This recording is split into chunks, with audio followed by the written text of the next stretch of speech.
de la sumatoria de estos dos, aplicando lo que sabemos que la presión sistólica más dos diastólicas entre 3 me da la presión arterial media, que es una presión que está relacionada con la perfusión de órganos nobles.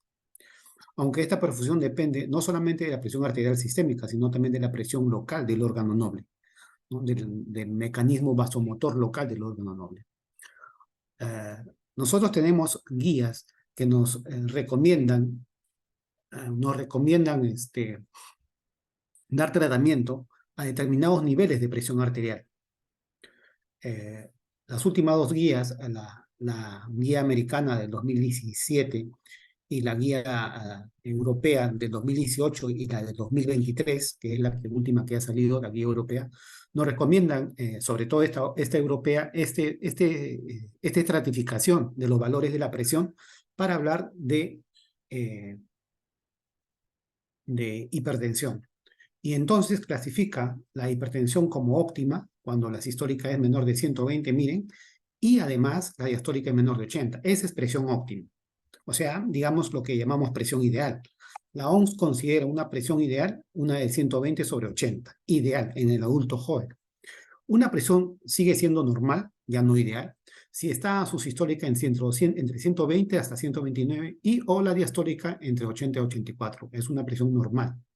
Pero ya vamos parando las orejas cuando la presión es normal pero alta. Normal alta le decimos, ¿no? Entonces cuando la presión sistólica está entre 130 y 139 es normal pero normal alta. Y la diastólica entre 85 y 89. Y esto es nuestro punto de reparo, porque para otras guías ya esta presión es presión elevada. Para otras guías, como para la americana, por ejemplo. Luego de estos valores ya comienza lo que llamamos hipertensión. Todo este grupo ya es de hipertensión. Entonces este grupo ya requiere manejo. No necesariamente farmacológico, pero requiere manejo. Entonces ahí tenemos la hipertensión de primer grado, cuando la sistólica esté entre 140 y 159, y o, cualquiera de ellos puede ser, y o la diastólica esté entre 90 y 99. O sea que si el paciente tiene 130 por ejemplo, de sistólica y tiene 90 de diastólica, ya es una hipertensión grado 1, ¿no? Y es una hipertensión grado 1. Basta que la sistólica o la diastólica estén en el rango, corresponde a ese grado, la hipertensión. Grado 2 de 160 a 179 de sistólica y o de diastólica entre 100 y 109, y así sucesivamente, hasta el tercer grado, en la cual tenemos presiones de mayores de 180 o iguales a 180 para la sistólica y o mayor o igual a 110 para la diastólica. Nosotros cuando medimos la presión simplemente decimos presión está elevada, está muy elevada, está alta o está en crisis. Pero la manera de tipificar la presión es generalmente por grados. Y la única manera rápida de hacerlo es a través de un mapeo de la presión arterial. No basta un valor de presión para definir presión arterial. Tiene que ser una curva de valores. Una curva de valores. Y por último, el concepto, que a veces no se entiende y que es más frecuente en pacientes ancianos, es lo que es la hipertensión sistólica aislada, en la cual siempre la presión sistólica nomás es la que se eleva y nunca la diastólica. Entonces, una hipertensión sistólica aislada es una hipertensión en la cual siempre le encontramos a un paciente presiones por valores de 100 mayores o iguales a 140 es sistólica y siempre su diastólica es por debajo de 90, ¿no? Que para la OMS se considera normal. Entonces, este es el cuadro más aceptado de grado de clasificación de hipertensión. Entonces, ¿cuándo estamos en grado 1? Cuando son estos valores. Pero si estamos en este valor para la sistólica y estamos en este valor para la diastólica, la hipertensión es grado 2. Seguimos. Entonces, eso es en general para hipertensión. Pero ¿qué es una crisis hipertensiva? La crisis hipertensiva se define como la elevación aguda de la presión arterial, ¿no? Que en teoría, por lo menos, microestructuralmente producen alteraciones funcionales en los órganos nobles, ¿no?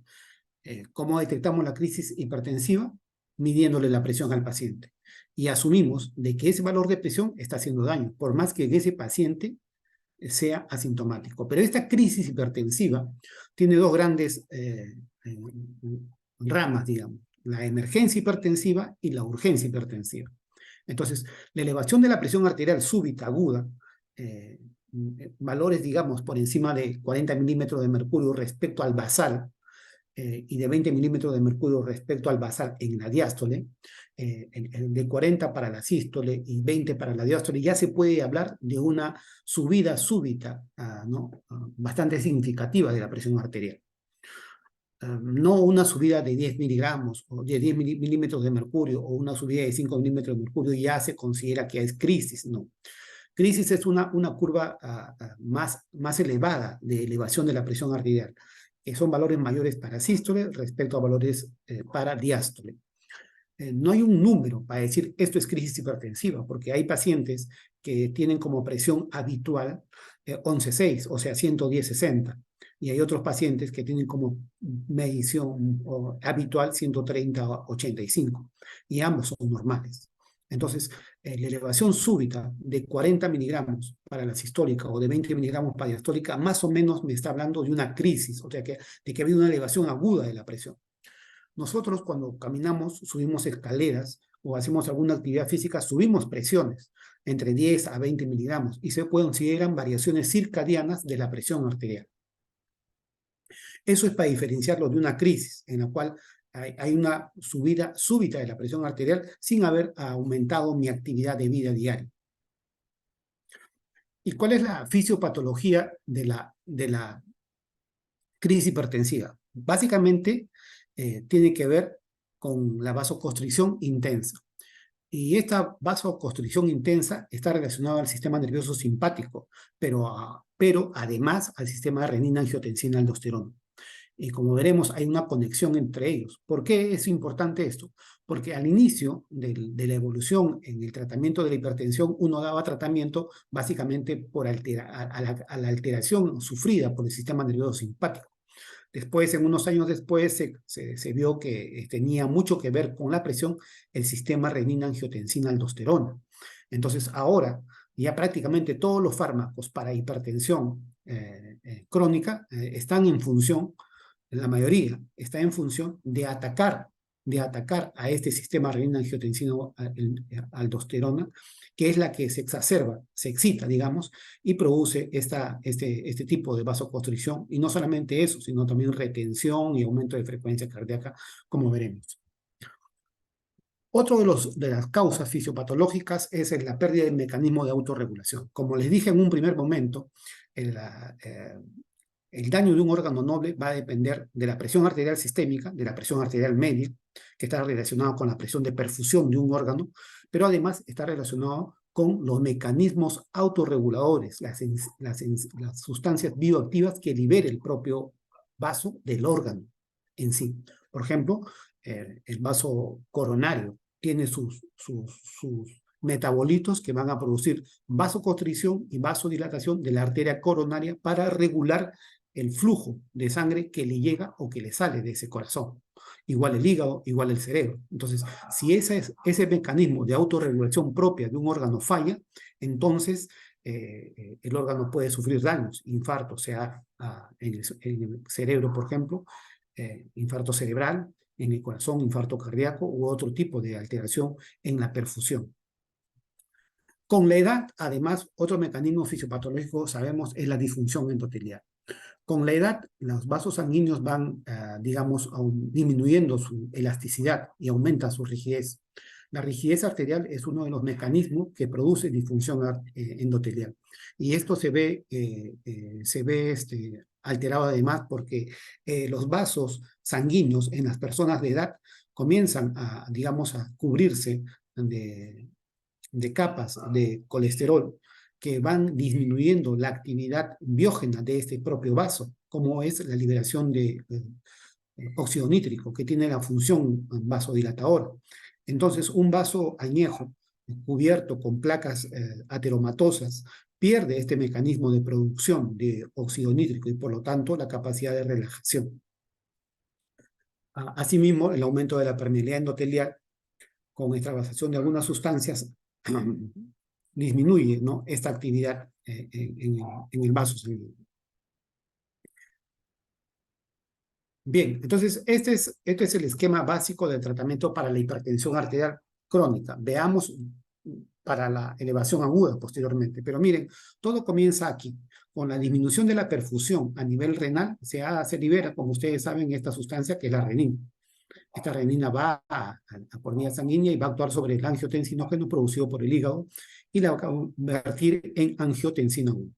Sobre esta angiotensina 1 va a actuar la enzima convertidora de angiotensina, ¿no? Esta enzima convertidora de angiotensina va a convertir angiotensina 1 en angiotensina 2. Y acá esta angiotensina 2 es el problema. ¿Por qué es el problema? Porque esta es la que tiene las propiedades vasoconstrictoras, retentivas, simpáticas, que van a producir un montón de efectos y la finalidad es aumentar la presión arterial. Por ejemplo, el sistema, la angiotensina 2 estimula al sistema nervioso simpático y el sistema nervioso simpático lo que hace es aumentar frecuencia y aumentar vasoconstricción. Dos mecanismos por los cuales uno puede subir la presión arterial. La angiotensina 2 también a nivel de tubular, ¿no? en renal, va a producir la reabsorción de sodio, ¿no? Y la excreción de potasio. Pero como al resolver sodio se retiene agua, entonces esto aumenta el volumen intravascular, otra manera más de subir la presión. Y no solamente eso, la angiotensina 2 aumenta la producción de aldosterona. Y al aumentar la producción de aldosterona, aumenta la retención de agua y sodio también. Otro mecanismo más de la angiotensina es que tiene función vasoconstrictora. Conjuntamente con la adrenalina, también llamada epinefrina, la angiotensina produce una vasoconstricción generalizada, sobre todo de las arteriolas, que son las que definen la hipertensión arterial. Como sabemos, la hipertensión arterial no la definen los vasos grandes ni medianos, sino la definen las arteriolas, que son las que aumentan la resistencia. Y como sabemos, la resistencia está en relación directa con la presión arterial. Entonces, si yo quiero aumentar presión arterial, ¿no? Según la ley de Ohm, yo tengo que aumentar la resistencia. Y aumentando la resistencia en un sistema hidrodinámico es disminuir el calibre del vaso. Por último, la angiotensina 2 también actúa sobre la neurohipófisis, produciendo hormona antidiurética. Esta hormona antidiurética lo que va a jalar es agua, ¿no? Y va a irse esta agua al intravascular, aumentando también la volemia. Entonces, aumento de frecuencia, aumento de la volemia, aumento de la constricción, van a definir el aumento de la presión arterial. Y es por eso que este sistema, renina, angiotensina, aldosterona, es el que es bien conocido por nosotros y sobre la cual va a actuar los fármacos, que vamos a ver en un momento. Acá están los mecanismos dentro de la fisiopatología de la crisis hipertensiva. Esto es importante porque para que un daño, haya daño de un órgano noble, este balance entre las sustancias vasodilatadoras y las sustancias vasoconstrictoras de ese órgano noble tienen que tener un balance. Si no hay ese balance, entonces la vasoconstricción, por ejemplo, podría ser más potente que la vasodilatación. Y entonces la perfusión de este órgano se daña. ¿Cuáles son los órganos, las sustancias vasoconstrictoras? Por ejemplo, la actividad alfa-1 del sistema adrenérgico, yo lo estimulo y produzco vasoconstricción. A nivel local, un mismo vaso, un vaso noble, un vaso de un órgano noble produce endotelina 1, que es vasoconstrictora, tromboxano A2, que es vasoconstrictora, pero estos son producidos por endotelio. Como vemos, la hormona antidiurética y la regulación miógena, ¿no? Que puede estar exacerbada por estrés. Entonces, todos estos mecanismos actúan disminuyendo el calibre del vaso. En contraposición a ellos, ¿quiénes la dilatan? Por ejemplo, la adenosina, a través de la estimulación de la acetilcolina, yo puedo hacer liberar óxido nítrico, antes llamado factor relajante derivado del endotelio. Puedo hacer que se libere bradiquinina, estimulo beta 2, la prostaglandina I2, estimulo la producción de potasio, de hidrógeno, y el péptido natriurético atrial. Todos estos tienen acción vasodilatadora. Pero en un estado de crisis hipertensiva,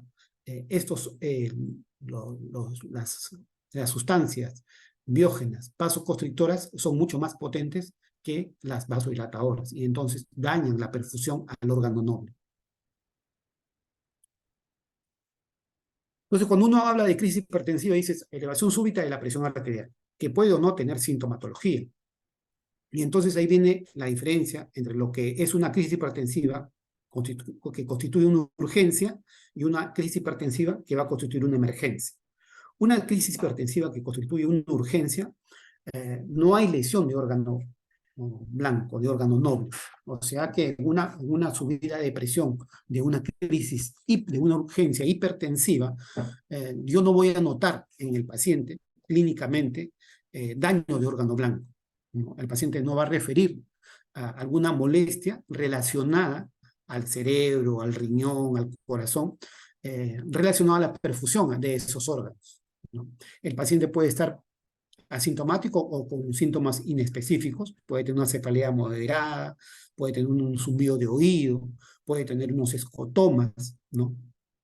Lo veo al paciente hemodinámicamente estable, solamente la presión puede haber subido poco sin alterar frecuencia cardíaca o sin alterar otro tipo de compromiso vital o signo vital.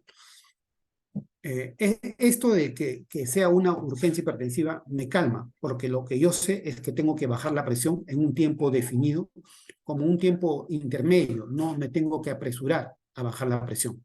Y entonces, como yo sé que voy a bajar la presión en un tiempo definido, que pueden ser horas, incluso días, los fármacos que se utilizan para este tipo de urgencias tienen que ser por vía oral, de preferencia por vía oral, ¿no?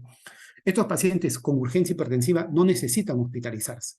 Entonces, el manejo es ambulatorio, es con fármacos por vía oral principalmente, y yo tengo tiempo para que en 24 o 48 horas retornar al paciente a su presión habitual.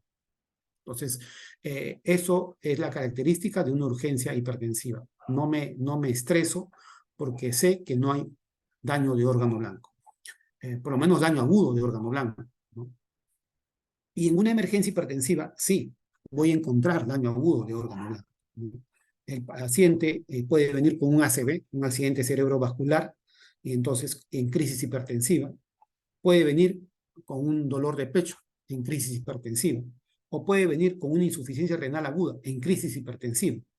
Entonces yo tengo que interpretar que la subida súbita de la presión arterial ha producido ese desorden cerebrovascular. Yo tengo que pensar que la subida de la presión arterial le ha dañado un vaso noble en las coronarias y está produciendo una precordialgia, digamos, típica. Yo tengo que pensar que la elevación súbita de la presión arterial ha dañado los vasos del riñón y ha hecho que este paciente entre en falla renal aguda.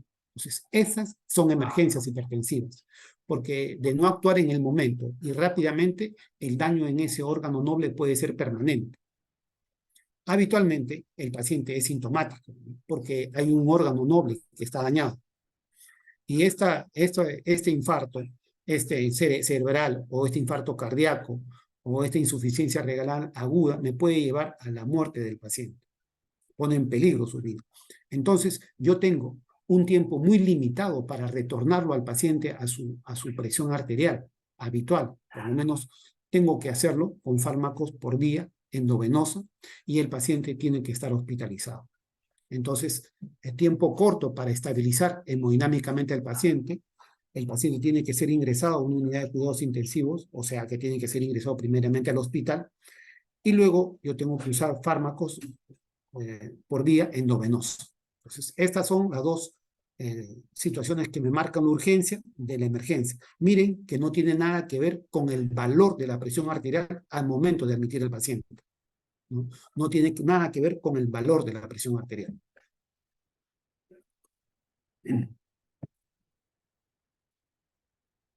Entonces, en el contexto general del manejo de una crisis hipertensiva, como dice acá, la gravedad de la situación no debe ser valorada por los valores de la presión arterial. ¿Ya? Si no es necesario, lo importante es no bajar la presión bruscamente, no bajarla bruscamente, porque también se puede producir hipoperfusión por la caída brusca de la presión. O sea, lo importante es bajar la presión arterial, que no suba más, pero no bajarla bruscamente. Eso es uno de los principios generales, porque ya hemos visto casos de pacientes a los cuales se le da tratamiento agresivo, baja la presión arterial y efectivamente lo baja, pero produce infarto lacunar. infarto lacunar. Infarto lacunar significa infarto en capa alrededor del cerebro debido a una súbita disminución de la perfusión cerebral. Cuando nosotros, en general, bajamos la presión hasta 160, 100, ya podemos estar tranquilos. Lo importante es que la presión no siga subiendo. O sea, ¿cómo más o menos me explico? Si el paciente llega con 180, 100 al consultorio, entonces yo tengo que dar un esquema de tratamiento de tal manera que la presión baje hasta por lo menos 160, 100 o 160, 90. Lo importante es que la presión al subir, luego de un time, va a bajar. Y yo estoy tranquilo cuando comienza a bajar. Por más que todavía esté alta, si comienza a bajar, es muy improbable que vuelva a subir después de la dosis o del fármaco que yo le he dado. Entonces, lo importante es que el paciente deje de subir y comience a bajar la presión arterial en unas horas. En el hospital llegan muchos pacientes con crisis hipertensiva, ¿no? Al hospital llegan muchos pacientes con crisis hipertensiva.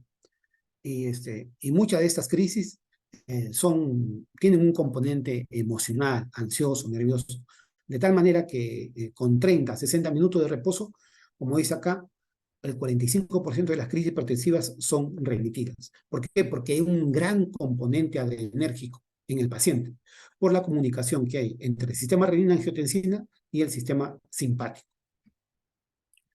Seguimos avanzando. Entonces, ¿cuál es la actuación práctica en una urgencia hipertensiva? Ya vamos a las urgencias, no emergencias, urgencias. Primero, tranquilizar al paciente y que esté en reposo. Lo sentamos, está en reposo. ¿Notamos síntomas de ansiedad o no notamos síntomas de ansiedad en este paciente? Si notamos síntomas de ansiedad, podemos intentar darle alprazolam 0,25 o 0,25 miligramos o diazepam 5 o 10 miligramos por vía oral. Y luego de 15 a 20 minutos reevaluamos al paciente si notamos nosotros ansiedad. Pero si no notamos ansiedad, nerviosismo, entonces probablemente no requiera de este tipo de fármacos. En una urgencia hipertensiva, el fármaco de primera elección, salvo contraindicación, es el captopril, ¿no? Es un inhibidor de las enzimas convertidoras de angiotensina. El captopril viene de 25 y de 50 miligramos. Yo le puedo dar una o dos tabletas, de acuerdo ahí sí el nivel de hipertensión, 1 o 2 tabletas. Y en 30 a 45 minutos lo puedo volver a evaluar para ver cómo están sus cifras de presión. Si comienza a bajar, el paciente ya se va a su casa con el esquema terapéutico reajustado si es que fuera hipertenso previamente. Otra alternativa, si el paciente no te acepta captopril o si no mejora con captopril, es amlodipino, ¿no? Es un bloqueante de canales de calcio, un bloqueante de canales de calcio dihidropidínico, y puedo darle 5 a 10 miligramos por vía oral. Espero también 40 minutos a una hora, un poquito más, para ver si es que el amlodipino logró bajarle la presión al paciente. Si a pesar de que yo usé captopril, o usé amlodipino, o usé los dos, y el paciente no baja, yo puedo volver a repetir el fármaco.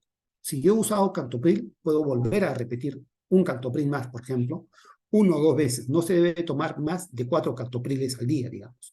Pero yo puedo utilizar de esa manera 2 captopril, en 30, 40 minutos le mido la presión, no baja, 2 captopril más. Y ahí acaba mi actuación con captopril. Si no baja, yo puedo usar ahí amlodipino. Y si no baja en 30 minutos, paso al siguiente plano, que es un diurético de ASA. Ya, esto es vía endovenosa. La furosemida de 20 miligramos, vienen ampollas de 20 miligramos, yo lo puedo aplicar una ampolla o 2 ampollas intravenosas.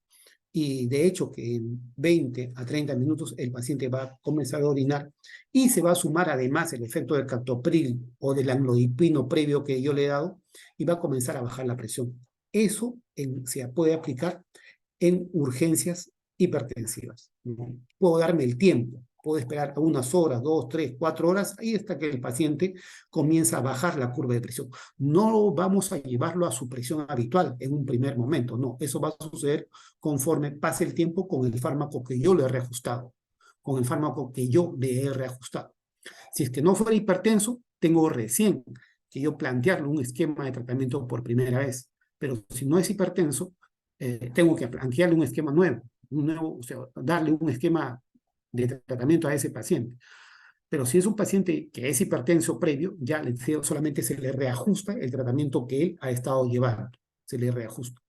Entonces, jóvenes, vamos a concluir. Para urgencias hipertensivas, primero, tranquilizar al paciente.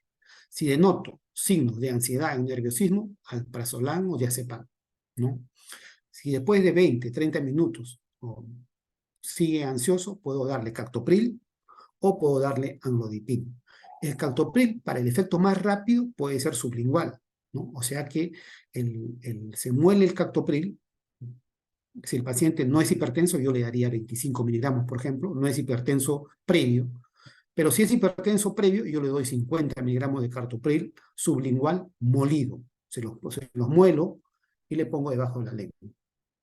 Si el paciente no mejora con ese captopril, veo que no mejora, puedo yo repetir 1 o 2 captopril en 30 a 45 minutos. Y si con esto no mejora, puedo intentar amlodipino, ¿no? 5 miligramos por una vez. Y si con esto no mejora, ya recién paso al diurético de asa, que puede ser furosemida, 20 miligramos, una ampolla o hasta 2 ampollas. No tenemos torasemida en ampollas acá, pero también es tan bueno como la furosemida. Si el paciente tiene diagnóstico previo de hipertensión, se va con un reajuste de su tratamiento. Si no tiene diagnóstico previo de hipertensión, le doy un tratamiento de base y le mando a interconsulta con el cardiólogo. Esa es la conducta que debe darse en este tipo de pacientes en urgencia hipertensiva. ¿Ya? Bien. Entonces, al alta, cuando el paciente ya se va de alta, según esta guía europea, yo puedo ajustar su tratamiento. Los tratamientos para la hipertensión de un paciente hipertenso pueden ser habitualmente de primera elección uno que actúe sobre el sistema renina-angiotensina-aldosterona. Y tenemos dos clases de fármacos que actúan sobre el sistema renina-angiotensina-aldosterona. Los inhibidores de la enzima convertidora de angiotensina, o sea, los IECAS, y los bloqueadores de receptores de angiotensina, ¿no? Entonces acá tenemos los IECAS y acá los BRA o sartanes, ¿no? ¿Qué grupo acá tienen? Enalapril, captopril, ramipril, lisinopril, ¿no? Perindopril. Y acá tenemos los sartán, valsartán, irbesartán, temizartán, olmesartán. Cualquiera de ellos, cualquiera de estos dos, más un diurético, puede ser un primer esquema de tratamiento. O cualquiera de ellos dos, más un bloqueador de canal de calcio, puede ser el tratamiento inicial de un paciente cuando nosotros vamos a darle de alta, ¿no? Si es que el paciente no tiene un esquema de tratamiento, podemos iniciar con esta combinación o podemos iniciar con un solo fármaco. Eso depende de la fragilidad del paciente. Si es un paciente muy anciano, iniciamos con un solo fármaco. Si es un paciente muy joven y que recién no está muy definido su estado de presión alta, entonces solamente empiezo con un fármaco. Pero si es un paciente adulto, joven, que sus cifras de tensión han sido buenas y ya tiene tratamientos previos para hipertensión, entonces esto podría ser un buen esquema. Repito, se le da un inhibidor del sistema renina-angiotensina-aldosterona, que puede ser un IECA o un BRA, ¿no? Entonces los IECAs tenemos los priles y acá tenemos los sartanes. Cualquiera de estos dos lo voy a combinar. Lo combino con un bloqueador de canal de calcio, puede ser amlodipino, nifedipino, ditiacén, o lo combino con un diurético, que puede ser triantireno, hidroclorotiazida o furosemida. Si yo en el curso del tiempo, por ejemplo, estos pacientes no mejoran ya en los días posteriores, ya el que se haga cargo del paciente va a hacer combinaciones mayores, como por ejemplo un inhibidor del sistema renina-angiotensina-aldosterona, cualquiera de ellos, más un bloqueante de canal de calcio, más un diurético. Lo va a agregar, va a ser 3, ya no van a ser 2 fármacos. Y si el paciente no responde, ya en el curso del tiempo, el paciente se le debe agregar espironolactona para la hipertensión resistente. Y se define hipertensión resistente como aquella hipertensión que no responde a 3 fármacos. 3 fármacos. ¿Ya? 3 fármacos. Ahora, esto tiene mucho que ver con el tipo de paciente. Con el tipo de paciente. Si es un paciente, como está en el ejemplo, que tiene, por ejemplo, una cardiopatía hipertensiva, entonces pensar que ese paciente puede ser coronario, yo tengo que agregar un beta bloqueante, ¿no? En los pacientes con falla cardíaca, yo debo agregar un beta bloqueante. En un paciente con angina, un infartado, debo agregar un beta bloqueante. Si el paciente tiene una taquiarritmia, debo agregar un beta bloqueante, ¿ya? Si el paciente está con embarazo, ahí me tengo que limitar respecto a algunos fármacos, como los IECAS, ¿no? Por ejemplo. Entonces, este es un esquema para seguimiento posterior. ¿Cuáles son las drogas que nosotros utilizamos en las urgencias hipertensivas? Básicamente, lo voy a nombrar los que tenemos en nuestro medio. Aquí nosotros no tenemos nitroglicerina, tenemos isorbide. Pero el isorbide, como fármaco para hipertensión, para crisis hipertensiva, no está muy indicado. ¿Por qué? Porque el isorbide de 5 miligramos sublingual en muchos casos produce caída súbita de la presión arterial. Y lo que les explicaba puede hacer que esta caída súbita desmejore la perfusión cerebral. Y entonces no es conveniente muchas veces para el paciente. La nitroglicerina en comprimidos sublinguales y en spray sublingual acá no lo tenemos, solamente tenemos en ampollas. Pero sería muy bueno, porque estos son efectivos para bajar la presión arterial. El que sí tenemos es el captopril, ¿no? Como sabemos, es un inhibidor de la enzima convertidora de angiotensina y podemos dar una tableta de 25 o 2 tabletas, cada 15 a 30 minutos, dice acá, ¿no? Cada 6 a 2 horas, de 4 a 6 horas es el tiempo de acción del fármaco. Entonces yo puedo dar hasta 4 veces al día. La furosemida, como diurético de asa, en vía oral tenemos tabletas de 40 miligramos en nuestro medio, ¿no? Y podemos darlo también, ¿no? Pero habitualmente, cuando se trata de una crisis hipertensiva y el paciente se va de alta, no usamos vía oral, usamos vía endovenosa. La torasemida tenemos en nuestro medio como vía oral, no lo usamos para la crisis hipertensiva generalmente. La betalol es un alfa y beta bloqueante, lo tenemos también en ampollas, también hay en tabletas, en nuestro medio también lo hay, y podemos utilizarlo también, 100 a 200 miligramos. El inicio de acción es a los 30 minutos hasta las 2 horas, y la duración de su efecto es 12 horas. El abetalol, aunque es bueno, tarda mucho en bajar la presión a un paciente. Pero es bueno porque tiene pocas contraindicaciones. El atenolol es un beta bloqueante estricto, ¿no? También es bueno, pero demora también en hacer su efecto de 1 o 2 horas y se da cada 24 horas, o sea, no más de una vez al día. Entonces no me permite un adecuado manejo. El nifedipino bioral es un antagonista del calcio. Antes se utilizaba con mucha frecuencia para crisis hipertensivas nifedipino, sobre todo el de 10 miligramos, por su acción rápida y su efecto corto. Sin embargo, al igual que el isorbide, se ha visto que las caídas bruscas de presión arterial con nifedipino han producido síndromes de hipoperfusión con isquemias residuales, isquemias en napa o microinfartos cerebrales en determinado tipo de pacientes. Entonces, no nifedipino vía oral de acción corta, ni isorbide sublingual para pacientes con urgencia hipertensiva. No es necesario, ¿ya? No es necesario. Pero sí puede ser nifedipino de acción retard, o sea, de acción retardada. Esas porque vienen con una cubierta que permiten una liberación gradual, ¿no? Espaciada del fármaco. Pero esas pastillas de retard se tienen que consumir así, porque si uno las parte ya se convierten en fármacos de acción rápida.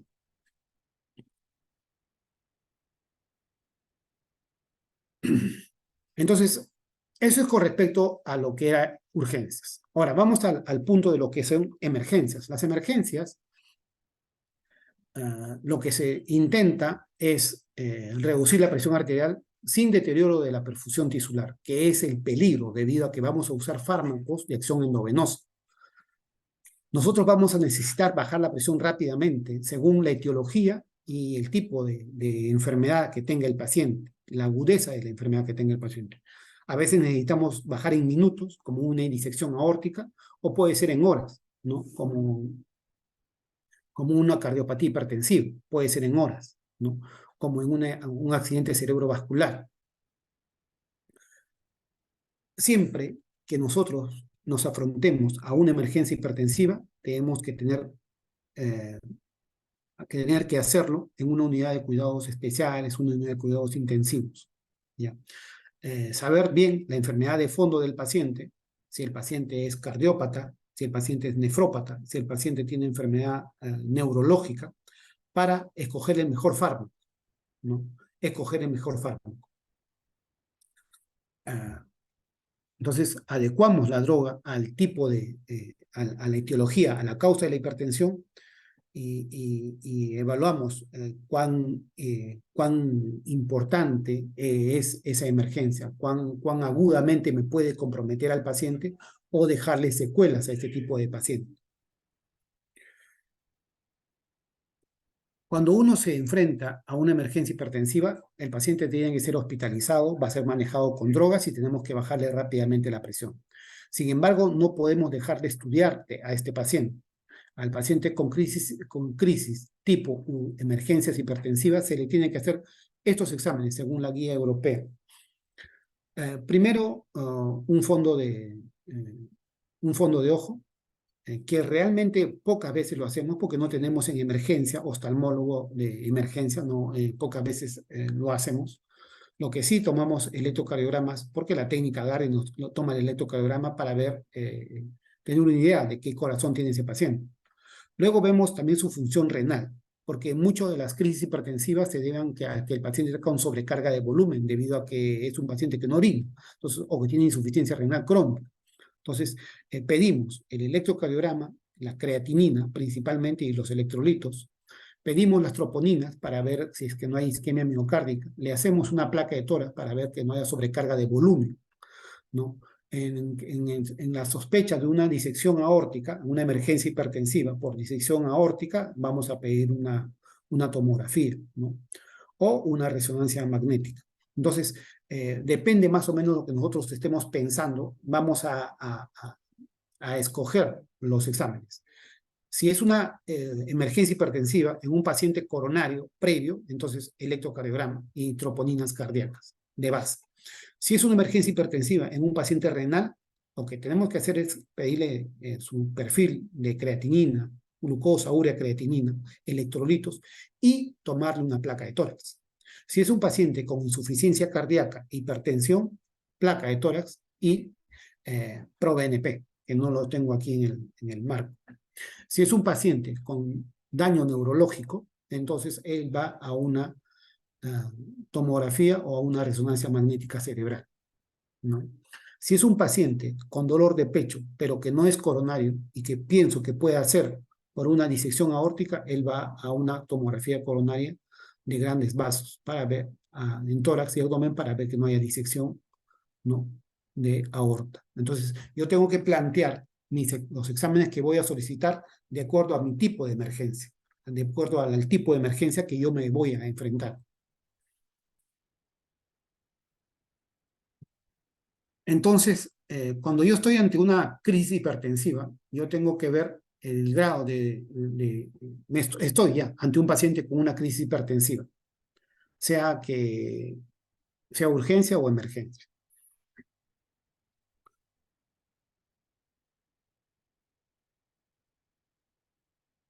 El paciente viene con una crisis hipertensiva, yo tengo que ver, ¿tiene daño de órgano blanco? ¿Está dañándose un órgano blanco o no se está dañando?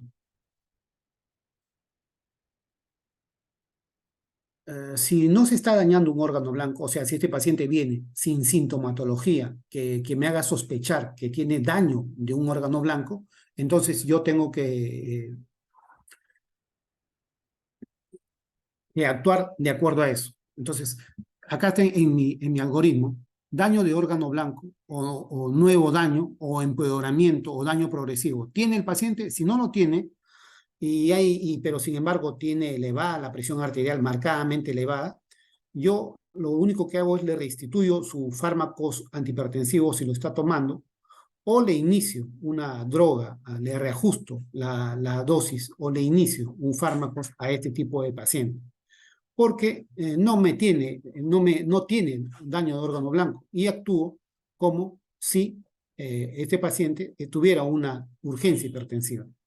Pero si el paciente viene con daño de órgano blanco, un ACV, viene con un dolor torácico, viene con una anuria, entonces, y esto constituye una emergencia hipertensiva. Lo que tengo que admitirlo primero es a una unidad de cuidados intensivos y definir qué es lo que tiene, qué es lo más importante que puede tener. Una disección aórtica, una preeclampsia severa, una crisis de feocromocitoma, ver eso, porque todos esos, o sea, falla cardíaca, insuficiencia renal, infarto, ACV, sea hemorrágico o isquémico, feocromocitoma, preeclampsia, son enfermedades que se caracterizan porque pueden presentarse como crisis hipertensivas, pueden dar crisis hipertensivas. Entonces, estas condiciones. Si no hay estas condiciones, yo voy a tranquilizarme porque puedo reducir simplemente la presión arterial el 25% del valor que tenga en la primera hora. Y después me doy tiempo para bajarlo hasta 160, 100 y así sucesivamente entre 2 a 6 horas, hasta que en 24 a 48 horas yo puedo conseguir estabilizar la presión y hacer que la presión sea aceptable. Si no tiene estas condiciones, porque estas condiciones, disección arterial, severa preeclampsia y feocromocitoma, no pueden esperar. Si fuera así, yo inmediatamente tengo que reducir la presión arterial a menos de 140, la sistólica, y a menos de 120 la diastólica, ¿no? Sobre todo en la disección aórtica. Estas son indicaciones clase 1, ¿no? El verde significa que son indicaciones clase 1. Entonces, yo cuando tengo un paciente con emergencia hipertensiva tengo que definir bien, entonces, jóvenes, primero mi diagnóstico sindrómico y luego ya mi diagnóstico de base, ¿no? Patológico, como en este caso. Sé que es una disección aórtica, inmediatamente tengo que bajarle la presión. Sé que es una preeclampsia severa, bajarle la presión. Tengo una crisis por un tumor como un feocromocitoma, bajarle rápidamente la presión. No tengo que esperar a este esquema que se puede aplicar, este esquema de acá en la cual yo puedo reducir un 25% que se puede aplicar al ACV, sea hemorrágico, isquémico, a la cardiopatía hipertensiva, se puede aplicar a la falla, se puede aplicar a la insuficiencia renal. Pero en el caso de pacientes con disección aórtica, preeclampsia severa o feocromocitoma, tengo que ser más agudo y agresivo en el tratamiento. La encefalopatía hipertensiva tiene como antecedente de que el paciente es hipertenso. Eso es lo más frecuente. O sea, ¿qué es lo que van a llegar al consultorio? Pacientes con daño de órgano blanco, probablemente encefalopatía hipertensiva. Que puede ser, que se caracteriza no por ser ACV, sino porque en la tomografía no se encuentra nada, pero el paciente refiere un dolor intenso y tiene el antecedente de ser hipertenso y tiene la presión elevada, ¿no? Entonces, la clínica, como vemos acá, es una cefalea intensa, puede incluso vomitar, hay náuseas, visión borrosa, se ecotoma, se confunde el paciente, incluso puede convulsionar. Y esta crisis hipertensiva, tipo emergencias, se caracterizan porque las presiones arteriales diastólicas son generalmente mayores de 120. Este paciente nosotros sospechamos siempre que puede tener un ACV hemorrágico, un ACV tipo hemorragia subanoidea, por ejemplo, ¿no? O un ACV isquémico y con edema cerebral de tanto dolor. Entonces, el tratamiento es primero, descartar primero, el enfoque es descartar primero qué enfermedad puede tener este paciente que esté dañando agudamente el cerebro, y para eso le pedimos una tomografía.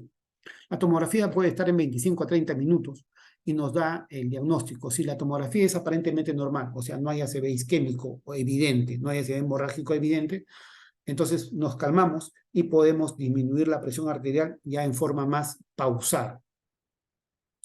Eso no quiere decir que no sea un ACV isquémico, por ejemplo, que no se va a manifestar en la primera o segunda hora del evento, sino incluso se puede manifestar a las 24 o 48 horas. En todo caso, el tratamiento para la encefalopatía hipertensiva son con fármacos endovenosos. Nitroprusiato, 0.25 a 10 microgramos por kilo minuto. Miren la dosis, ¿eh? En microgramos kilo minuto. Ahora vamos a ver las fórmulas. O la betalol, un bolo, 20 miligramos endovenoso cada 5 minutos hasta completar 100 miligramos. Nosotros tenemos ampollas de 5 y ampollas de 20 y ampollas de 100. Y luego en una infusión de 0,5 a 2 miligramos por minuto para la betalol. El nitroprusiato 0,25 a 10 microgramos kilo minuto. El nitroprusiato vienen ampollas de 50, y la betalol vienen ampollas de 20 y ampollas de 100. Cualquiera de los dos se puede usar en este tipo de pacientes para bajar, digamos, regulando la dosificación, la presión en este tipo de pacientes hipertensos que llegan por emergencia hipertensiva tipo encefalopatía. Pero, ¿qué pasa si esta encefalopatía no tiene una tomografía normal, sino es un ictus, es un ACV isquémico? Entonces ya tenemos un paciente con crisis hipertensiva con daño agudo de órgano blanco. ¿Y cuál sería este daño agudo de órgano blanco? Sería el ACV, el accidente cerebrovascular tipo isquémico. Este paciente, para ser agudo, tiene que ser menos de 72 horas del inicio del síntoma, o sea, del inicio del ataque isquémico. Entonces, si el paciente llega a nosotros, tenemos que ver que si este paciente, el neurólogo lo va a ver, si este paciente califica o no califica para una trombólisis. Si el paciente califica, este paciente que viene con un ACV isquémico agudo, califica para trombólisis, nuestra actuación se va a definir como que tenemos que bajarle la presión rápidamente a menos de 185 la sistólica y menos de 110 la diastólica, previa a la trombólisis, ¿ya? Y luego mantenerlo por estos valores menores a 180/100 por al menos las 24 horas, ¿no?, después de la trombólisis. O sea que lo que tiene que hacer el cardiólogo acá es hacer que este paciente permanezca con presiones de menores de 185 hasta 110, 105 en las primeras 24 horas para asegurarse que la trombólisis no le vaya a producir una hemorragia cerebral. Pero si este paciente ya no califica, según neurología, ya no califica para trombólisis, o sea, ya no va a ir a trombólisis este paciente con ACV isquémico cerebral, no va a ir a trombólisis, entonces ahí sí tengo que ver el valor de la presión arterial. Si este valor de la presión arterial es menos de 210/110, entonces no se justifica una conducta agresiva, en este tipo de pacientes, ¿ya? Lo único que se hace es reiniciar su tratamiento hipertensivo después de que el paciente está neurológicamente estable. O sea que si el paciente viene con un ACV y ya no califica para trombólisis, nosotros le vamos a reponer su tratamiento cardiovascular antihipertensivo cuando el paciente esté ya estable del ACV. No nos vamos a preocupar por su presión si esa presión es menos de 220 para sistólica y 110 para diastólica. Ya el neurólogo nos hará la interconsulta en 24 a 48 o 72 horas para reiniciar el tratamiento en el paciente que neurológicamente ya esté estable. Pero si este paciente con ACV isquémico tiene valores de presión mayores de 220/110 para diastólica y 220 para sistólica, nosotros estamos en la obligación de bajarle la presión arterial a este paciente, porque este ACV isquémico se puede convertir en hemorrágico con este tipo de presión. O sea que puede tener transformación hemorrágica, ¿no? Entonces tenemos que bajar los valores de presión arterial en este tipo de pacientes. Y debemos casi simplemente el 15% durante las primeras horas. O sea que yo bajo de 220 a 110, le bajo el 15% de este valor. Quizás 170, 160 durante las primeras 24 horas. No les tengo que bajar agudamente la presión arterial. Entonces, que quede bien establecido. Paciente o ACV isquémico califica para trombólisis, bajo rápidamente la presión arterial con drogas. ¿Quiénes son estas? La betalol, puede ser nitroprusiato, nitroglicerina. No califica para trombólisis, veo los valores de presión arterial. Menos de 220/110, reajusto nomás su tratamiento posterior a estabilización neurológica del paciente. Y eso se da entre 24, 48 hasta 72 horas. El paciente ACV isquémico, pero tiene valores altos de presión. Tengo que bajarle la presión arterial el 15% de ese valor dentro de las primeras 24 horas. Y ya para luego del manejo, para prevención en este tipo de pacientes, ya tengo que ver si el paciente ha tenido diagnóstico previo de hipertensión o no. O sea que cuando el paciente ya no está en agudeza, ya pasaron las 72 horas, evalúo al paciente para ver si este paciente tiene diagnóstico previo de hipertensión o es tratado por hipertensión. Si tiene diagnóstico previo de hipertensión, entonces yo le reinicio su tratamiento con un objetivo de tener la presión en este paciente sistólica entre 130 y diastólica menor de 80. En ambos casos, yo le reinicio el tratamiento y mi objetivo es mantener la presión en estos valores, de 130 sobre 80, en este tipo de pacientes, que es un paciente hipertenso que hizo un ACV y que ya está, luego de las 72 horas, digamos, neurológicamente estable. Pero, ¿qué pasa si este paciente no fue hipertenso? No era hipertenso previamente. Entonces, yo tengo que establecer sus valores de presión arterial. Si la presión arterial en este paciente que ha hecho un ACV, pero que no es hipertenso, previamente son mayores de 140 y de 90, yo debo iniciar tratamiento antihipertensivo. O sea que lo tengo que tratar tengo primero que etiquetar de hipertenso y luego comenzar su tratamiento para la hipertensión. Pero si este paciente que ha hecho ACV no era hipertenso previo y cuando lo evaluamos sus presiones son normales, entonces acá es difícil saber si el ACV isquémico fue producto de la hipertensión o ese ACV isquémico no fue producto de la hipertensión, ¿no? Aquí no se está bien definido el iniciar tratamiento antihipertensivo o no.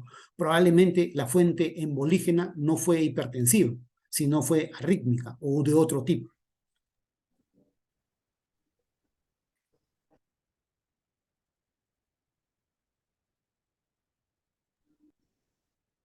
Pero ¿qué pasa si el ACV no es isquémico, si no es hemorrágico? Si no es isquémico el ACV, si no el ACV es hemorrágico. Si el ACV es hemorrágico, entonces, para hablar de un estado de agudeza, el paciente tiene que tener menos de 6 horas de iniciado los síntomas, en hemorragia intracerebral espontánea, por ejemplo. Entonces, si hay un paciente con hemorragia cerebral hipertenso, con crisis hipertensiva y hemorragia cerebral aguda, menos de 6 horas de inicio de síntomas, yo tengo que ver los valores de presión arterial. Si la presión arterial está, la sistólica, me fijo en la sistólica, entre 150 y 220, yo tengo una conducta expectante, no le voy a bajar la presión arterial porque esto le haría daño al paciente. Pero si la presión arterial de este paciente con ACV hemorrágico e hipertensión está en más de 220, entonces sí, yo tengo que iniciar una infusión endovenosa de un fármaco que le baje la presión arterial. ¿Y cuál puede ser este fármaco? Depende el tipo de hemorragia intercerebral. Si la hemorragia es intraparenquimal, entonces puedo utilizar la betalol, fenoldopam, nicardipino. Y el objetivo es bajar 15 a 20% en las primeras 24 horas. Pero si la hemorragia es subaracnoidea, yo puedo utilizar nimodipino, que tenemos en ampollas, igual que la betalol, tenemos en ampollas. Nicardipino, no tenemos en ampollas, en vía oral. Entonces el objetivo en la hemorragia subaracnoidea es bajar 20 a 25 en las primeras 24 horas. Entonces, la conducta va a ser mucho más agresiva cuando yo esté frente a una crisis hipertensiva con hemorragia subaracnoidea que cuando sea por hemorragia intraparenquimal. La betalol para parenquimal y nimodipino para subaracnoidea. Y eso es lo que tenemos en nuestro entorno. Entonces, ¿cómo hay que ser muy agresivo cuando una crisis hipertensiva en un paciente con hemorragia subaracnoidea?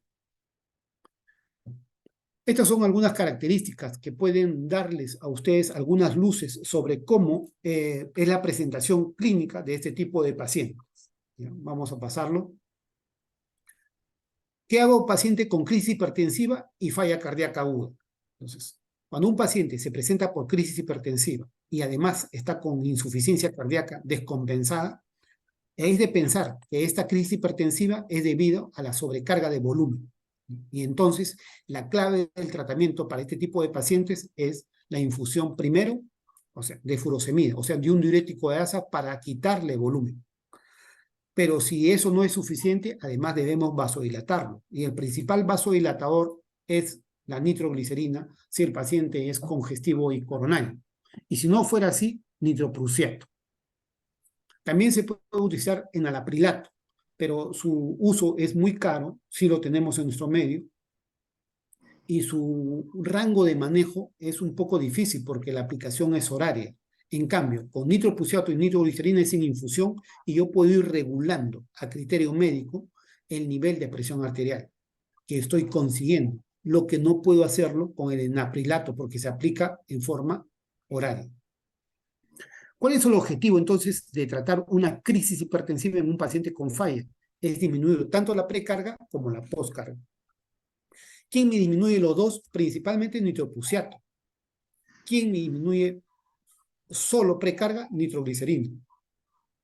Pero ¿cuál es la ventaja de nitroglicerina? De que además de disminuir la precarga, vasodilata los vasos coronarios, lo que no hace nitroprusiato. Entonces, si el paciente viene con falla cardíaca y es un paciente que no es coronario, yo podría intentar nitroprusiato. Pero si el paciente llega con falla cardíaca, pero probablemente es coronario, yo tengo que usar nitroglicerina. Ahora, estas presiones son más manejables, no necesito bajarlo de golpe. Y puedo en 10 a 15%, puedo bajar el 10 a 15% de la presión arterial en las primeras 24 horas.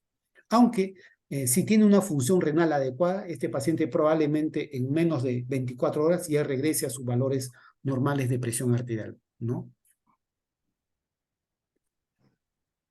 ¿Cómo se aplica la nitroglicerina? Este es un ejercicio que les dejo para ustedes, pero miren, hay una fórmula general que la dosis en microgramos kilo minuto por el peso del paciente va a ser igual a 16,7 por la dilución. ¿Cuántos miligramos del fármaco en cuántos mililitros de la solución en la cual voy a diluir ese fármaco? Por la cantidad de horas, de centímetros cúbicos por hora que yo le pienso dar al paciente. Nos estamos pasando la hora, les dejo ahí, pero esta es una fórmula general, digamos, que puedo utilizar para nitroglicerina, noradrenalina, nitroprusiato, dobutamina, ¿no? La dosis en microgramos kilo minuto por el peso del paciente es igual a 16,7 por la forma en la cual he preparado el fármaco. Por ejemplo, si fuera nitroprusiato, la ampolla viene de 50 miligramos, acá sería 50 miligramos. Y si son 2 ampollas, sería 100 miligramos. La ampolla viene en 50 mililitros, o lo voy a disolver en 50 mililitros, acá pongo 50 mililitros. Esa ampolla lo voy a disolver en 250 de suero glucosado, acá pongo 250.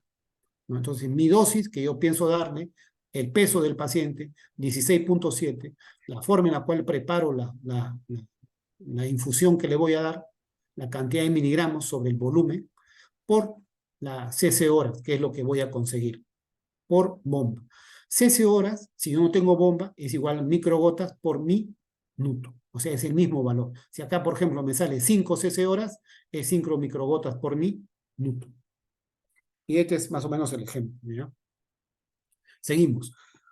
Uno de los más graves situaciones de crisis hipertensiva es la disección aórtica. La disección aórtica es una emergencia, porque la posibilidad de muerte del paciente es bastante probable. Para la disección aórtica, yo tengo que manejarla rápidamente, lo más rápidamente posible. O sea, es una de las emergencias hipertensivas que requieren un tratamiento súper agresivo, en el sentido que yo tengo que bajar rápidamente la presión arterial. ¿Y a qué valores? De 100 hasta 120, ¿no? Que los debo alcanzar en los primeros 10 minutos. O sea, que sea el valor de presión arterial que tenga el paciente, yo lo debo bajar hasta 100, hasta 120 de milímetros de mercurio de presión sistólica. Y para eso debo utilizar generalmente 2 fármacos. Primero, lo que voy a utilizar es un beta bloqueante. Puede ser esmolol o la betalol. Nosotros tenemos la betalol, como les dije, la betalol tenemos en ampollas de 20 y de 100 miligramos, se aplica un bolo de 0,25 a 0,5 por kilo de peso y luego lo dejamos en infusión, 2 a 4 miligramos por minuto hasta alcanzar la presión objetivo. ¿Cuál es mi presión objetivo? De 100 a 120 miligramos de sistólica, ¿no? Y luego lo dejamos ya en infusión de 5 a 20 miligramos por hora hasta conseguir una frecuencia cardíaca de 60 latidos por minuto. Esto hablando de la betalol, porque lo primero que tengo que hacer en una crisis hipertensiva es bajarle la frecuencia para disminuir la fuerza de cizallamiento aórtico. Y luego le aplico, ¿no? Le aplico nitroprusiato. En realidad, los dos pueden ir conjuntamente, el labetalol y el nitroprusiato. El nitroprusiato, ¿qué va a hacer?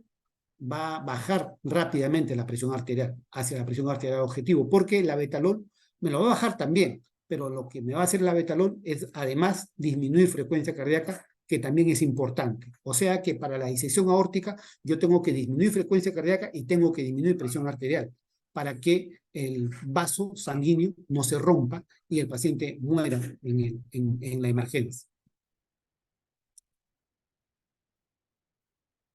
El tratamiento de la enfermedad hipertensiva grave en las gestantes, llamada preeclampsia grave o eclampsia, cuando ya convulsiona el paciente,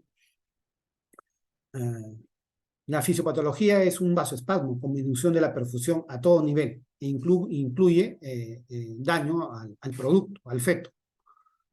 Se caracteriza la preeclampsia por presiones mayores de 160 a 100. Mire cómo ese valor para la preeclampsia es gravísimo, ¿no? Ese valor. Para otros cuadros no, y lo dejamos ahí. Esto está asociado con proteinuria, aumento de la creatinina, oliguria y plaquetopenia. ¿Cuál es el objetivo en la preeclampsia grave? Es mantener la presión entre menor a 140-90, pero no bajarla, mayor de 140-90, pero no bajarla a menor de 160-10, porque debemos tener una presión de perfusión adecuada, tanto para la madre como para el feto. ¿Ya? El fármaco de elección es el labetalol, de 20 a 50 miligramos endovenoso en bolo lento, y se repite cada 15 a 20 minutos, hasta que nosotros consigamos la presión ideal, ¿no? Que debe estar en este rango, ser mayor de 140-90, pero menor de 160-10. Si es que no se consigue esto con la betalol, podemos adicionar hidralazina.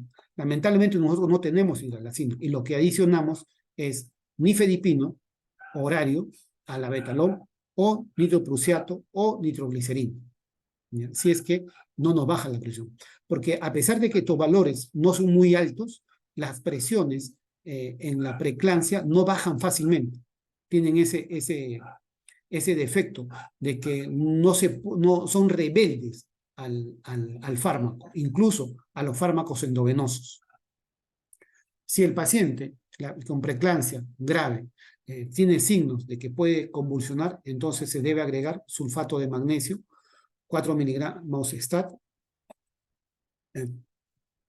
4 gramos STAT, 4 gramos es gramos, no es miligramos, ¿ya? Y luego 1 o 2 gramos cada hora, hasta evaluando los reflejos, ¿no?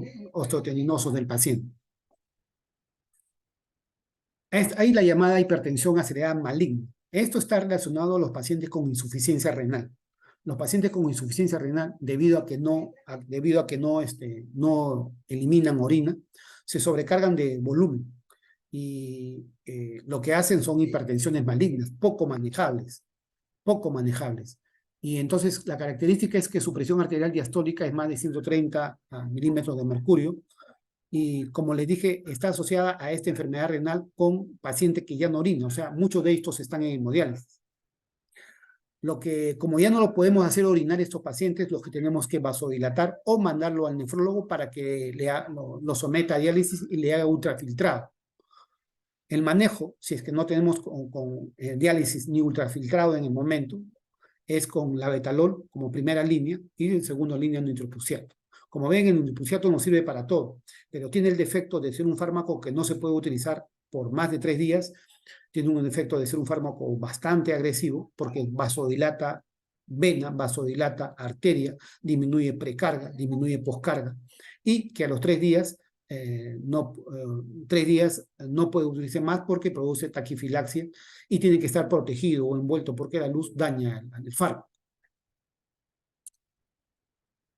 Acá, jóvenes, les dejo una lista de sustancias, de diagnósticos, presentación clínica y primeras líneas y alternativas que pueden usar para tipos de emergencias hipertensivas. Creo que no va a alcanzar la hora. ¿Qué tenemos nosotros, por ejemplo? A ver, ya hemos hablado de la hipertensión maligna, ¿no? Que está asociada a insuficiencia renal. Lo curioso es que en la hipertensión maligna, no les había mencionado, de que podemos bajar la presión arterial, pero como dice la guía europea, se trata de bajar la presión arterial de perfusión, o sea, la presión arterial media, entre 20 a 25%. La betalol, como le dije en primera línea, nosotros tenemos como alternativa nitroprusiato. Ni cardipina ni uradapil no tenemos. En la hipertensión, en encefalopatía hipertensiva, o sea, aquel paciente que viene con cuadro neurológico cerebral, pero con TAC normal, podemos también bajar la presión arterial media en 20-25%. La betalol también es el fármaco de elección, o nitroprusiato. Nosotros tenemos nitroprusiato. También tenemos la betalol, pero más a disposición nitroprusiato. Paciente con infarto o evento coronario agudo e hipertensión, bajar la presión arterial sistólica de menos de 140 milímetros de mercurio, ahí el de elección es nitroglicerina. Y lo segundo es la betalol. ¿Ya? En paciente con falla cardíaca, con edema agudo del pulmón, reducimos la presión a 140 y puede ser diurético más nitroprusiato o nitroglicerina. Nosotros usamos nitroglicerina más un diurético de asa que habitualmente furosemida. En pacientes con disección aórtica, como vemos, tenemos que ser súper agresivos. Bajarlo a menos de 120 la sistólica y también bajar frecuencia cardíaca a menos de 60. Utilizamos esmolol, pero nosotros acá tenemos la betalol y nitroprusiato. Y si no hay nitroprusiato, utilizamos la betalol más nitroglicerina. No tenemos ni cardipina. O sea, nuestro esquema es la betalol más nitroprusiato o la betalol más nitroglicerina. En preeclampsia y eclampsia severa o síndrome de Gel, también hay que reducir inmediatamente la presión por debajo de 160, ¿ya? Y la diastólica por debajo de 105 con la betalol. No tenemos otro fármaco y si no hay la betalol, podemos usar nitroprusiato, nitroglicerina, y si el paciente pensamos que va a entrar en eclampsia, agregamos sulfato de magnesio 4 gramos y luego 1 gramo cada 2 horas. Estos tipos de pacientes tienen que ser manejados en UCI, en una unidad de cuidados intensivos coronarios. Estos son los fármacos, esmolol, metoprolol, labetalol. Los que están sobresaltados o subrayados son los que nosotros tenemos en nuestro petitorio del hospital. Bien, jóvenes, entonces acá en crisis hipertensiva nosotros vamos a plantear este último esquema, ¿no? El control de la presión arterial es en 1 hora si la emergencia es grave, ¿no? Es en menos de 1 hora si la emergencia es grave, como por ejemplo en la disección aórtica, que el tratamiento tiene que ser endovenoso, que debemos evitar el descenso brusco en lo posible y que el objetivo en general es una presión arterial diastólica menor de 110. Estas emergencias hipertensivas pueden ser cerebrovasculares debido a una encefalopatía hipertensiva, como hemos hablado, un ACV hemorrágico, ¿no? O una hipertensión maligna. Si fuera cerebrovascular y es cualquiera de estas presentaciones, los fármacos a elegir, nitroprusiato básicamente, labetalol, nifedipino, enalapril. Si el paciente es renal, que también me puede dar hipertensión maligna como parenquimatosa, con parenquimatosa no hay problema, se puede esperar, pero en hipertensión maligna de origen renal también tiene que ir con nitroprusiato y labetalol o nifedipino. Si el paciente es un paciente cardiovascular, es un paciente cardíaco, nosotros tenemos que ver, esta crisis hipertensiva, ¿está con falla cardíaca? ¿Se trata de un evento coronario o se está disecando la aorta? El cardiovascular es grave cuando se diseca la aorta, pero nosotros podemos encontrar esos tipos de pacientes cardíacos que vienen a emergencia con crisis hipertensiva y con falla. Acá, los fármacos que utilizamos, nitroglicerina y furosemida. ¿Podemos utilizar nitroprusiato, furosemida? También, pero necesitamos vasodilatación venosa para disminuir la precarga y quitarle volumen. Enalaprilato o enalapril también está indicado porque es de primera elección en falla cardíaca. Si el paciente viene en emergencia hipertensiva, pero con cardiopatía isquémica, infarto, angina inestable, el fármaco de elección es nitroglicerina. Segunda opción, la betalol, y por último, nitroprusiato. Si el paciente viene con un aneurisma disecante, o sea, disección aórtica, nitroprusiato, más un beta bloqueante, que debe ser esmolol o la betalol. Y tenemos que bajarle en menos de 10 minutos la presión arterial, con los dos productos. El beta bloqueante para bajarle de frecuencia a menos de 60 y el nitroprusiato para bajarle la presión arterial sistólica a menos de 110. Si los pacientes con crisis hipertensiva es una preeclampsia, el fármaco de elección es la betalol. No tenemos hidralazina, podemos intentar metildopa vía oral, pero no va a ser efectivo, ni cardipino no tenemos. Si es un paciente con un feocromocitoma, ¿no?, y un exceso de catecolaminas, la fentolamina, el nitroprusiato y beta bloqueo es importante. Pero lo curioso es que nosotros no tenemos fentolamina, que es el de primera elección, tenemos nitroprusiato. Y entonces, primero damos nitroprusiato y luego damos un alfa bloqueante y luego agregamos un beta bloqueante. ¿Por qué? Porque lo que pasa es que cuando dejemos de dar el beta bloqueante, va a haber una crisis, una respuesta paradójica, y por eso que debemos dar alfa bloqueante primero y luego beta bloqueante, porque si no, el efecto contrario, el efecto paradojal, se ha visto en este tipo de pacientes con enfermedades cática-endominérgicas por feocromocitoma. Hay también crisis hipertensiva en los operados, llamados postquirúrgicos, pacientes con dolores, con sobrecargas, en el despertar de la anestesia.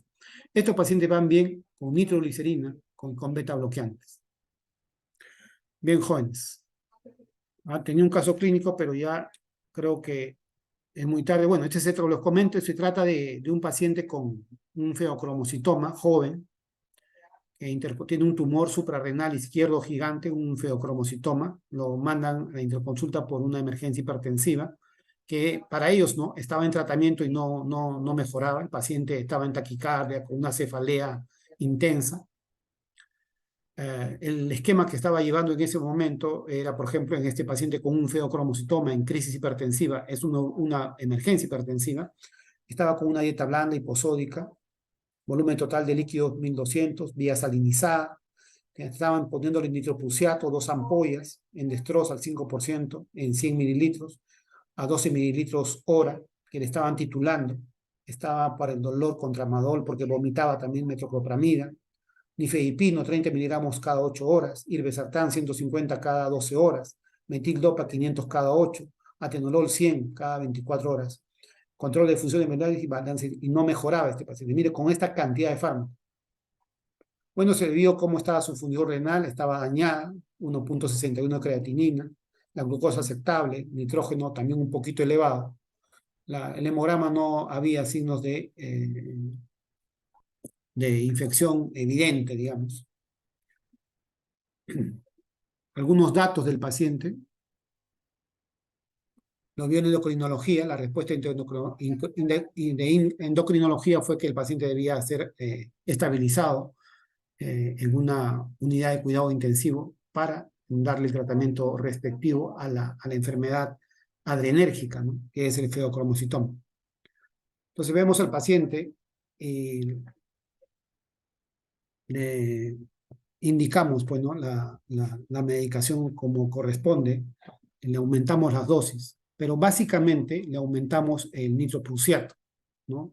De hecho, que aumentamos nifedipino, aumentamos irbesartán, o sea, le aumentamos la dosis de lo que ya estaba tomando, también metildopa, pero en general lo que aumentamos es el nitroprusiato, ¿no?, a 12 cc hora, ¿no? Como vemos, la fórmula general que les dije, microgramos kilo peso por peso, es igual a Por ejemplo, el paciente para 70 kilos, dosis por 70, le estaban dando a 12, o sea, y yo saco la cuenta, ¿no? Dosis que no conozco, por 70, que es el peso del paciente, por mi formulita, por la forma como lo han preparado, 2 ampollas de nitroprusiato, cada ampolla es 50, 100 sería, lo han preparado en 100 y le estaban dando a 12 cc horas. Entonces, de eso me sale que la dosis que está recibiendo es 2,86 microgramos kilo minuto de nitroprusiato. Pero yo le aumento, yo no quiero que tome 2,86, que le apliquen 2,86, yo le aumento a 5 microgramos kilo minuto. Entonces ya no son 2,86, sino la dosis tengo acá 5 por 70 kilos, eso va a ser igual a 16,7 por 100 sobre 100, y lo que voy a ver es cuánto de cc hora le tengo que dar, porque mi dosis es 5. Y eso me sale que le damos ahora 21 cc horas de nitroprusiato de las 12 que estaba recibiendo. Y con eso el paciente, y ajustando los otros fármacos, mejora su presión arterial. Pero claro, obviamente eso no es la solución al problema.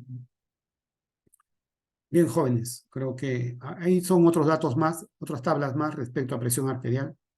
Esto es para que lo tengan, para que lo aprendan, las dosis. Bien. ¿Alguna pregunta, jóvenes? Sí, doctor, han dejado preguntas en el chat del Zoom. ¿Se lo leo?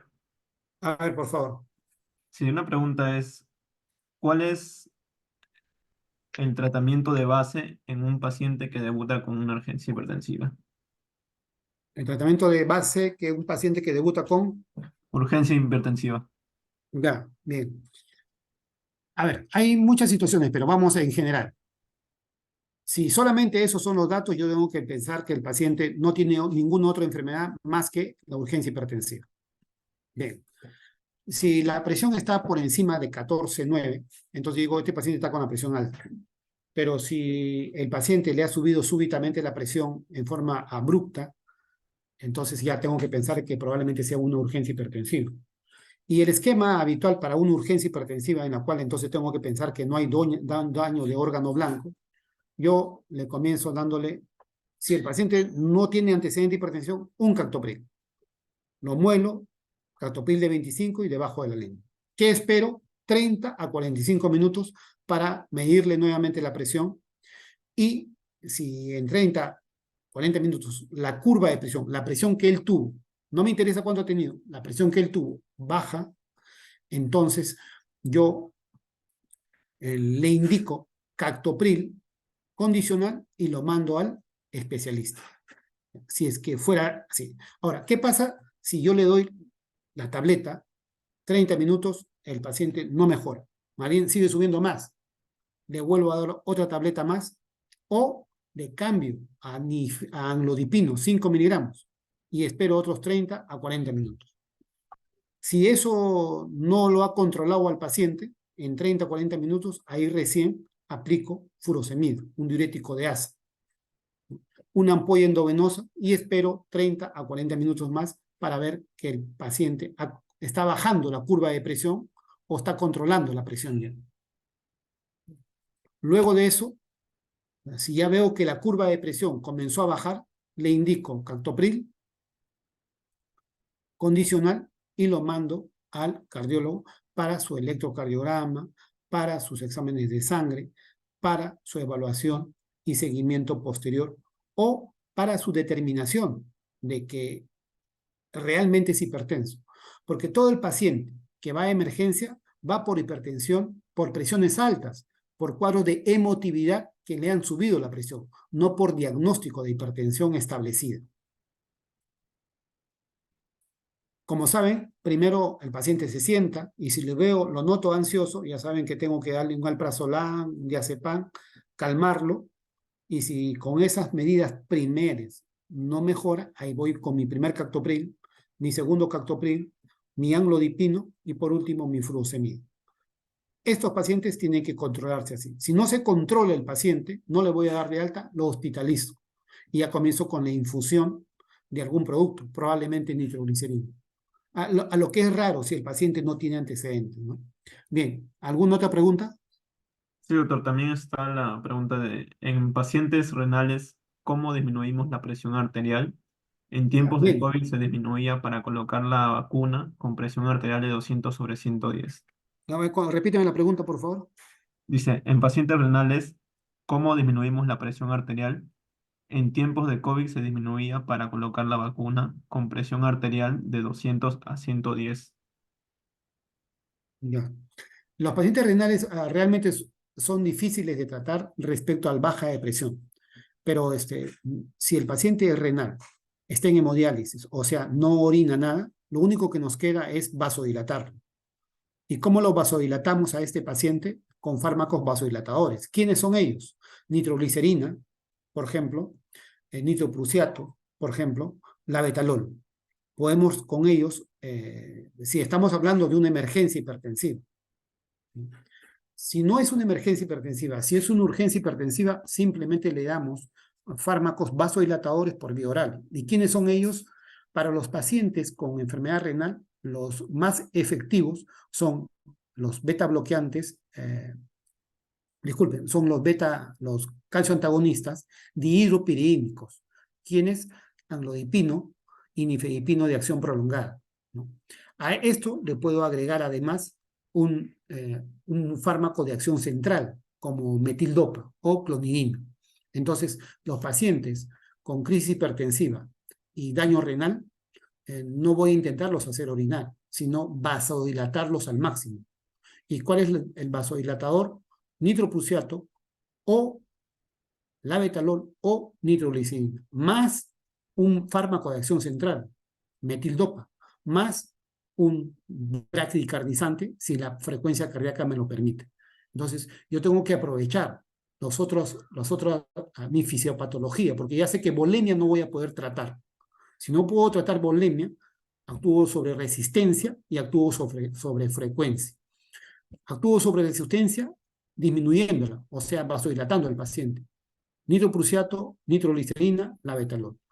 Y actúo sobre frecuencia, disminuyendo la frecuencia cardíaca, labetalol u otro beta bloqueante. Si al final el paciente no baja la presión arterial porque está con sobrecarga de volumen, este paciente tiene que ir a ultrafiltrado en nefrología. Ya se trata como una emergencia hipertensiva. Bien. Sí, sí, Una, doctor. Adelante, sí, Miguel. Quiere preguntar, creo.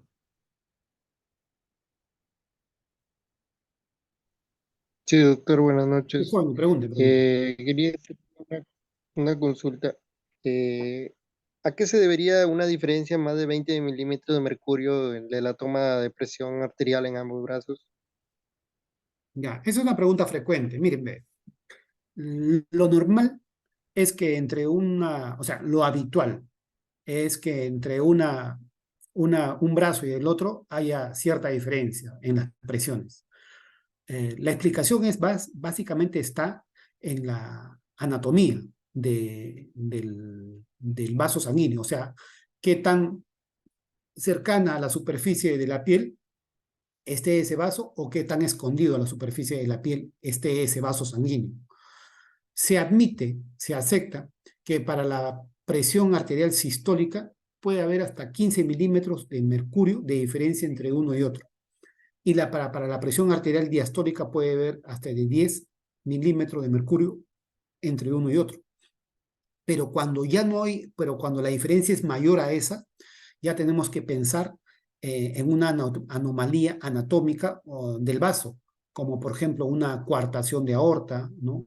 Una estenosis aórtica del vaso, ¿no? Del vaso sanguíneo, o otro tipo de patología que me esté alterando, una coartación de aorta que me esté alterando en las mediciones. Entonces, cuando esa medición es patológica, como tú dices, más de 20 milímetros de mercurio, entonces tengo que descartar coartación de aorta en ese paciente o estenosis de la aorta en ese paciente.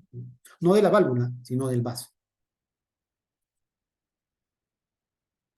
Doctor, y con respecto al tratamiento con captopril, he leído que uno de los efectos secundarios es la tos. ¿Qué se puede Sí, hacer mediante eso, ya. respecto a eso? Bien, el tema hoy es emergencias, urgencias hipertensivas. Entonces, el captopril no te va a dar tos por una sola toma, te va a dar tos por el tratamiento continuo. ¿ya? Porque se tienen que formar bradiquininas y estas no liberarse, de tal manera que su sobreproducción de bradiquininas y acumulación irrita al centro de la tos y nos produce ese reflejo. En todo caso, a los pacientes que tienen esa limitante, la otra opción es los bloqueadores de receptores de angiotensina, ¿no? Los ARA2. Entonces, si no se puede con captopril, se podría hacer con los sartán, pero no para crisis hipertensiva. Entonces, para crisis hipertensiva, si no puedo darle captopril a un paciente, yo le doy amlodipino. Los sartán no se utiliza para crisis hipertensiva, o sea, los BRA, los ARA2, los bloqueantes de receptores de AT1 no se utilizan para como agentes antihipertensivos en emergencias. Entonces, ¿qué escogería yo? Esta paciente no le puedo dar captopril, escogería amlodipino. En todo caso, si no tengo amlodipina, con mucho cuidado podría ser nifedipino o isorbide, pero con mucho cuidado por los que le he comentado de la hipoperfusión cerebral. Estamos hablando de urgencias y vía oral, ¿no? Ya. ¿Alguna otra pregunta, Juan? Listo, gracias. Doctor, aún quedan unas preguntas en el chat. Una pregunta es, ¿la furosemida para la urgencia o emergencia hipertensiva se administra diluida en bolo o se deja a goteo mediante Volutrol? La furosemida se puede aplicar en bolo, también se puede aplicar en infusión, pero los estudios han demostrado que tanto en infusión como en bolo no hay mucha diferencia, de tal manera que es más práctico para nosotros aplicarlos en horario. La furosemida en aplicación horaria cada 6 horas es tan efectiva como la infusión de 10 ampollas de furosemida en 100 o en 250 mililitros y aplicarlas en forma continua. Nosotros lo que hacemos es aplicamos furosemida en bolo y luego cada 6 horas o cada 4 horas. De tal manera que no hay mucha diferencia entre uno y otro.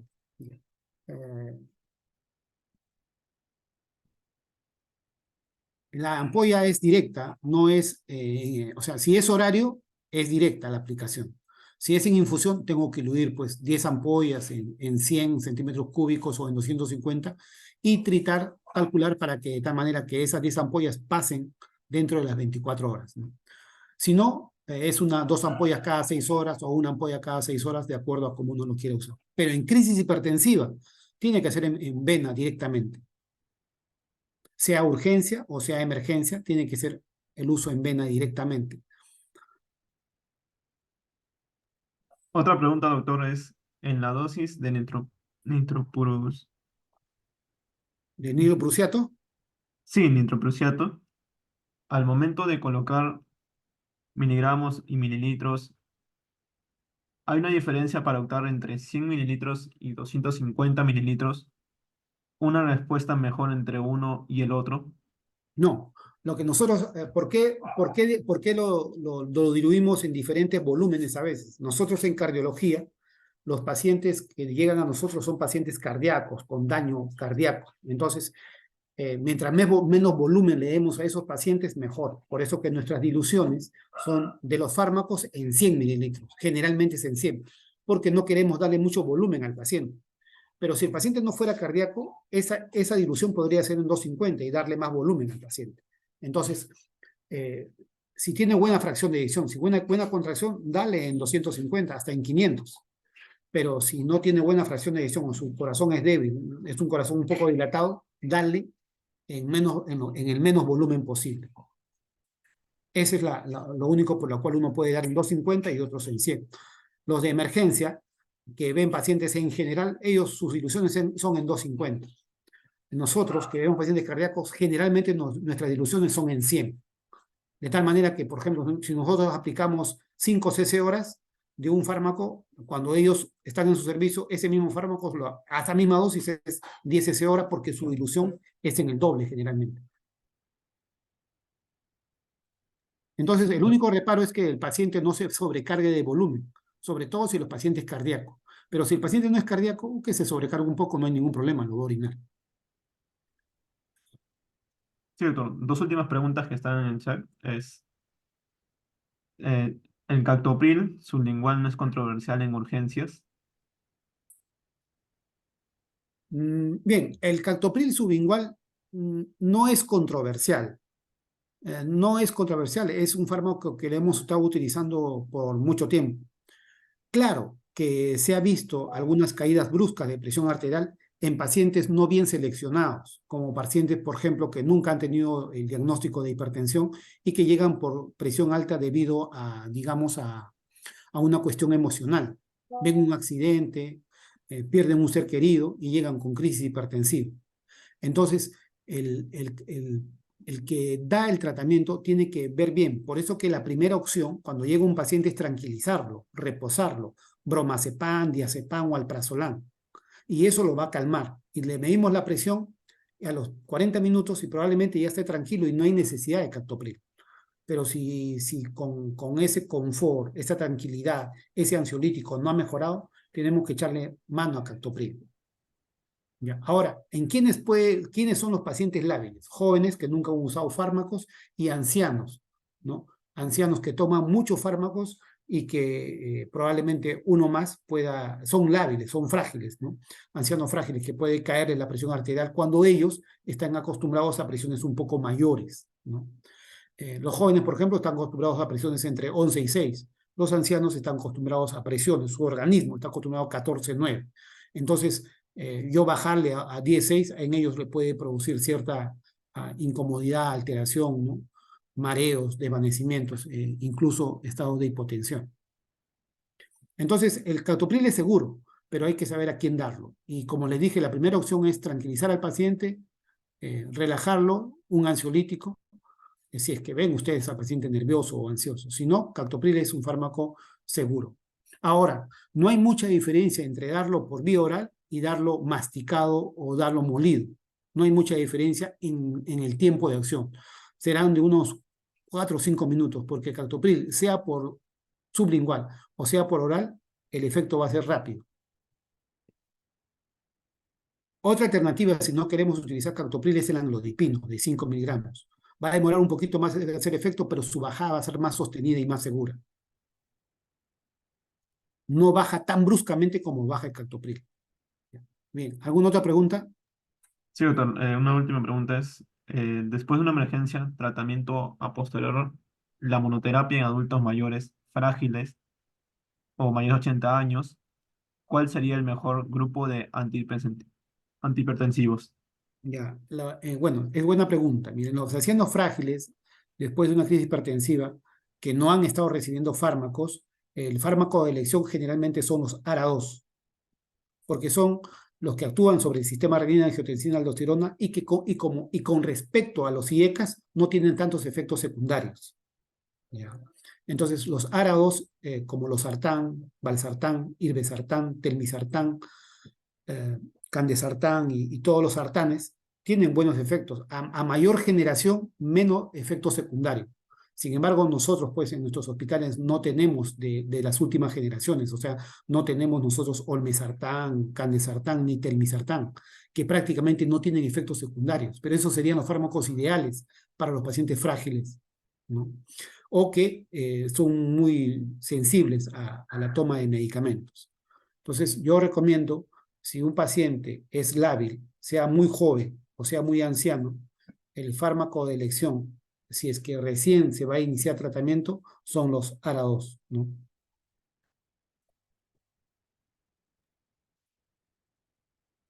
Listo, doctor. Por cuestiones de tiempo, las preguntas que falten le podemos hacer llegar por el WhatsApp y ahí la podemos responder.